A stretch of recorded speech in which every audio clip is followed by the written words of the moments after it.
A Seguridade Social, conforme estabelecido pela Constituição Federal de 1988, é um sistema que abrange as áreas de saúde, previdência e assistência social. O financiamento desse sistema é responsabilidade de toda a sociedade, sendo realizado de forma direta, por meio de contribuições sociais e de forma indireta, com recursos dos orçamentos públicos da União, dos Estados, do Distrito Federal e dos municípios. O financiamento direto ocorre por meio de contribuições previstas no artigo 195 da Constituição, divididas entre empregadores e empresas. Sobre a folha de salários, receita, faturamento e lucro, trabalhadores e segurados, com alíquotas progressivas de acordo com o salário, receitas de concursos de prognósticos como loterias e importações de bens e serviços, e mais recentemente sobre bens e serviços em geral, conforme nova previsão incluída pela Emenda Constitucional número 132 de 2023, ainda pendente de regulamentação por lei complementar. Também fazem parte desse financiamento as contribuições para o PIS/PASEP, destinadas ao abono salarial e ao seguro-desemprego. Já o financiamento indireto vem dos recursos orçamentários públicos de cada ente federativo, destinados especificamente à Seguridade Social, sendo registrados separadamente do orçamento da União. A Lei nº 8.212/91, chamada Plano de Custeio, determina que o orçamento da Seguridade no nível federal é formado pelas receitas da União, pelas contribuições sociais e por outras fontes. Caso o orçamento não seja suficiente para garantir o pagamento dos benefícios previdenciários, a União é responsável por complementá-lo, conforme sua lei orçamentária. A Constituição também atribui à União a competência para instituir as contribuições sociais por meio de lei ordinária. No entanto, quando se trata de novas fontes de custeio, é exigida lei complementar, conforme a competência residual prevista no artigo 154 da Confira. Estados e municípios, por sua vez, podem instituir regimes próprios de previdência para seus servidores e cobrar suas próprias contribuições. No que diz respeito às imunidades tributárias, a Constituição determina que as aposentadorias e pensões concedidas pelo Regime Geral de Previdência Social, INSS, não sofrem incidência de novas contribuições, o que não se aplica aos regimes próprios dos servidores públicos.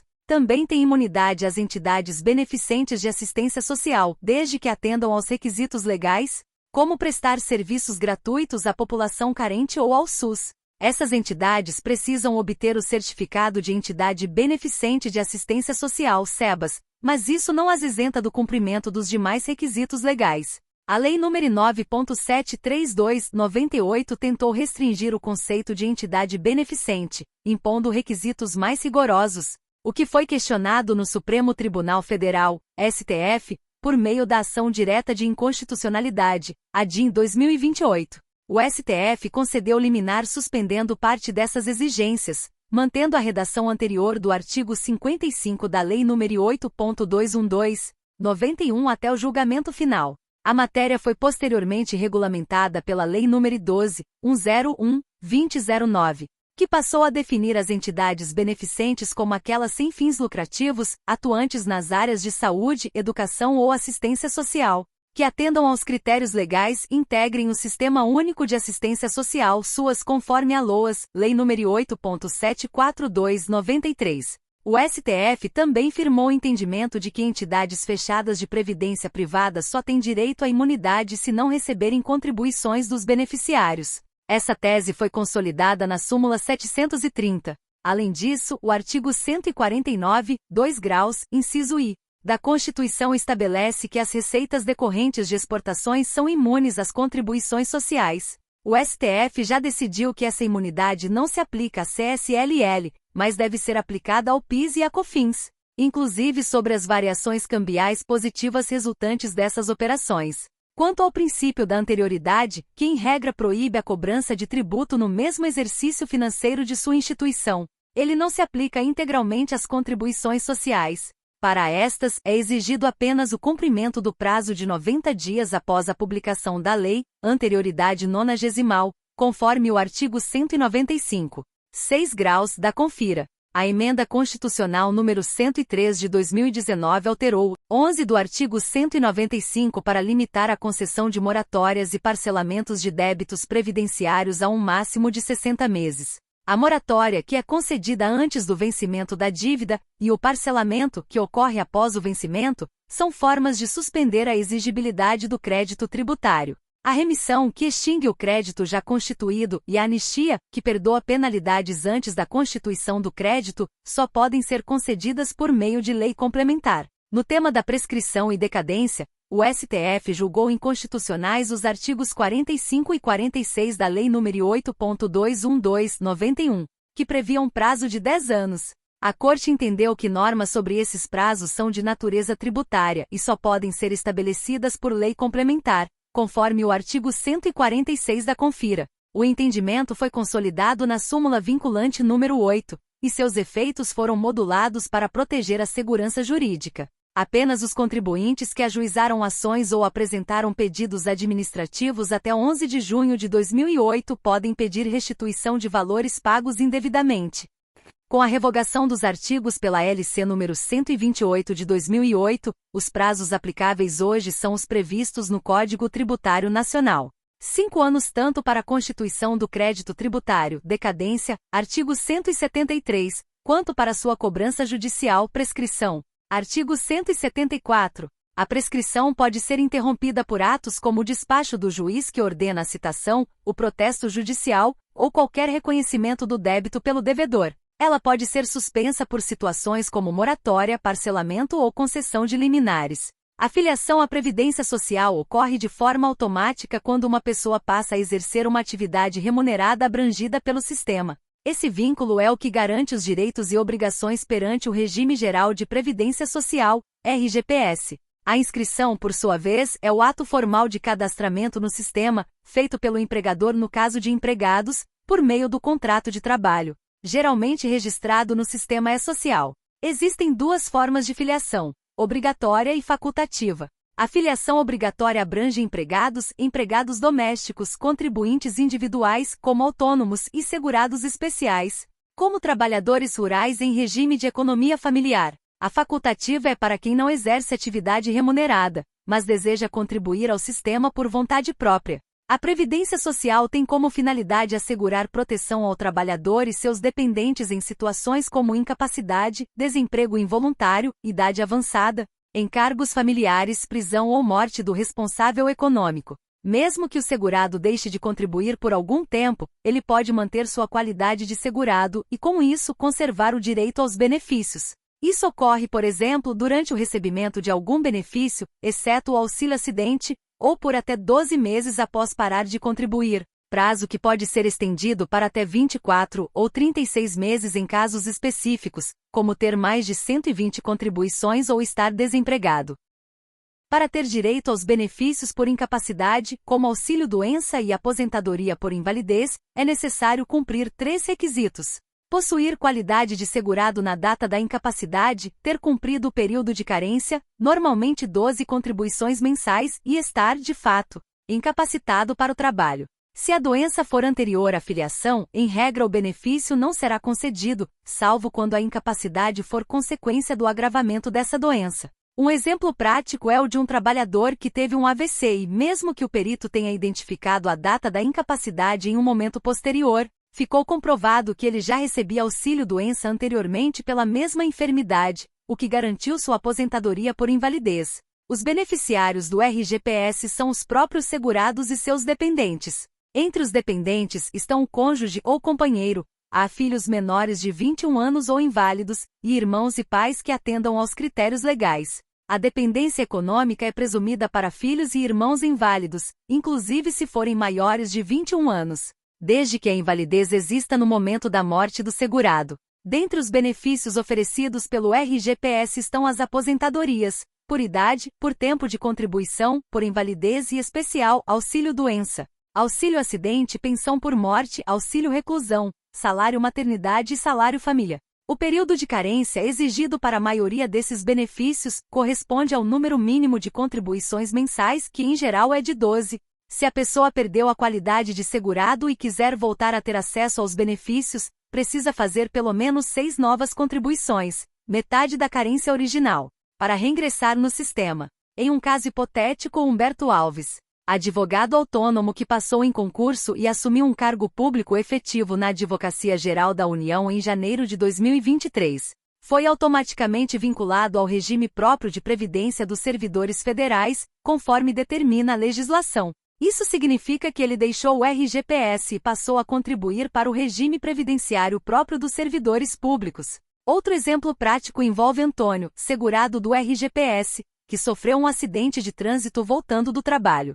Após 2 anos afastado e com alta previdenciária, ele retornou às atividades, mas com sequelas que reduziram sua capacidade de trabalho. Nessa situação, o benefício adequado é o auxílio-acidente, pago quando o segurado, após recuperação parcial, retorna ao trabalho com limitações permanentes resultantes de acidente. A aposentadoria por incapacidade permanente, anteriormente chamada de aposentadoria por invalidez, é prevista no artigo 201-I da Constituição Federal e regulamentada pelos arts. 42 a 47 da Lei 8.213, 91 e pelos arts. 43 a 50 do Regulamento da Previdência Social, RPS. Trata-se do benefício devido ao segurado do RGPS que, mediante perícia médica, for considerado total e permanentemente incapaz para o trabalho, sem possibilidade de reabilitação para qualquer atividade que garanta sua subsistência. A incapacidade deve ser total e definitiva, o que significa ausência de prognóstico de melhora e impossibilidade de exercício de qualquer atividade laborativa. A perícia médica do INSS é essencial e pode ser acompanhada por médico particular do segurado, mas às suas próprias custas. A análise deve levar em conta não apenas o laudo pericial, mas também as condições pessoais do segurado, como idade, escolaridade e tipo de trabalho exercido. A jurisprudência admite que mesmo quando o perito não reconhece a incapacidade, ela pode ser declarada judicialmente se o conjunto probatório indicar a impossibilidade socioprofissional do retorno ao trabalho. Nos casos de atividades concomitantes, a aposentadoria só será devida se a incapacidade atingir todas elas. Caso contrário, o benefício cabível é o auxílio-doença. Quanto às doenças ou lesões pré-existentes, a regra é que não dão direito à aposentadoria. Porém, se houver agravamento ou progressão da doença após a filiação, o benefício pode ser concedido, como no caso da doença de Chagas ou de infecções por HIV. Esta última, inclusive, pode gerar incapacidade social, mesmo sem sintomas clínicos, conforme jurisprudência consolidada na súmula 78 da TNU. A carência exigida como regra geral é de 12 contribuições mensais, salvo exceções como acidentes ou doenças previstas em lei, por exemplo, AVC agudo ou abdômen agudo cirúrgico, Portaria MTP-MS número 22 de 2022. O termo inicial do benefício depende da situação do segurado. Para empregados, conta-se do 16º dia de afastamento, para domésticos avulsos, contribuintes individuais facultativos e especiais, da data de início da incapacidade ou do requerimento, se houver intervalo superior a 30 dias. Na via judicial, se não houver requerimento administrativo prévio, o termo inicial será citação válida. Quanto à renda mensal inicial, RMI, os valores variam conforme a data de cumprimento dos requisitos. Para benefícios com requisitos preenchidos até 12 de novembro de 2019, o valor corresponde a 100% da média dos 80% maiores salários desde julho de 1994. A partir de 13 de novembro de 2019, a regra geral é 60% da média de todos os salários, acrescidos de 2% por ano que exceder 20, homem ou 15 mulher. Porém, se a incapacidade resultar de acidente de trabalho, o valor será 100% da média de todos os salários. Existe ainda o acréscimo de 25% previsto no artigo 45 da Lei 8.213. 91 para os casos em que o aposentado por incapacidade permanente necessitar de ajuda permanente de terceiros. Esse adicional não se incorpora à pensão por morte e só se aplica a essa modalidade de aposentadoria, conforme decidido pelo STF no tema 1095. No entanto, o STJ já havia entendido anteriormente que seria possível a extensão a outras aposentadorias, entendimento hoje superado. O benefício pode cessar com o retorno voluntário ao trabalho, com a recuperação da capacidade laborativa, gradual ou total, ou com a morte do segurado. Há regras específicas de cessação gradual nos casos de recuperação parcial ou após 5 anos de benefício. Os aposentados por incapacidade devem se submeter à perícia a cada 2 anos, salvo os com HIV/AIDS, dispensados por lei, os com mais de 60 anos ou, se com mais de 55 anos e 15 anos de benefício. Exceções existem para casos de solicitação de auxílio de terceiros, pedido do próprio segurado ou curatela judicial. A reforma da Previdência promovida pela Emenda Constitucional número 103 de 2019 alterou as regras da aposentadoria voluntária, substituindo as antigas aposentadorias por tempo de contribuição e por idade por uma aposentadoria comum que exige requisitos cumulativos de idade mínima e tempo de contribuição. Para quem ingressou no RGPS após a publicação da S. 103/2019, aplicam-se as regras permanentes, que exigem 65 anos de idade para homens e 62 para mulheres, além de tempo mínimo de contribuição a ser definido por lei. Somente períodos de efetiva contribuição são computados, vedando-se o tempo fictício, e a carência transitória é de 15 anos para mulheres e 20 para homens até que lei disponha diferente.